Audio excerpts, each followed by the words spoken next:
I think there's 2 points there that Kramer was talking about that he says could create a potentially suboptimal situation. The rise in bond yields leading to a quote-unquote flight to safety to tech. And does that narrowness, does that actually impact the market? Because a lot of the rise we've seen year to date has been from that narrowness of the mega cap tech names leading. So agree or disagree with Kramer's take there that the rise in bond yields, the rapid rise, is a big issue?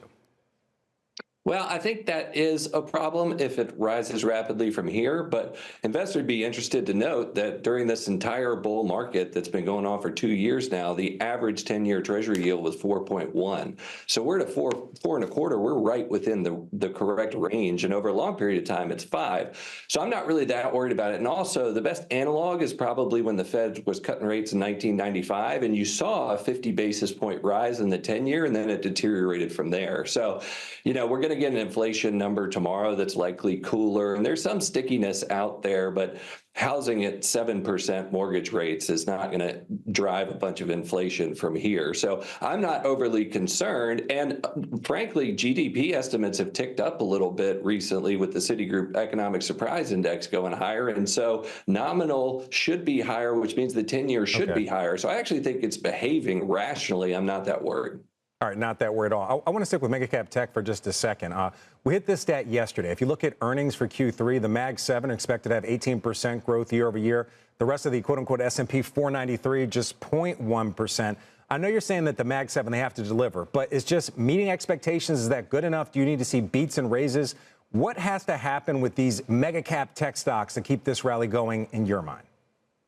I mean, it's astounding, right? But we've had 2 of the 7 report, and they've handily beat. We'll get 2 more today, 2 more Thursday, and then I guess NVIDIA on November 20th. And so the earnings there are pretty substantial. But if you look at the Russell 2000 earnings, which contain none of these stocks, they're up like 38% this quarter. So there's earnings breadth happening within this market. And if you look into next year, we're at 15% estimates, 13% the year after that. And so cap tech continues to be just a juggernaut and astounding, but this earnings activity is broadening. So I'm optimistic for the market as a whole as that broadens out. David, you hit on something a lot of people are talking about nowadays. That's valuation.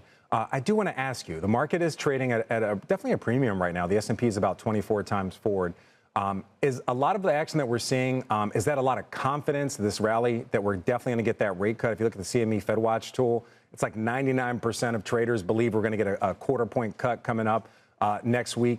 If we don't get that, what does that do to the market? How does that impact this view on valuation that you just brought up? Well, we will get the near-term rate cut. I don't know about December. I'd cut them in December.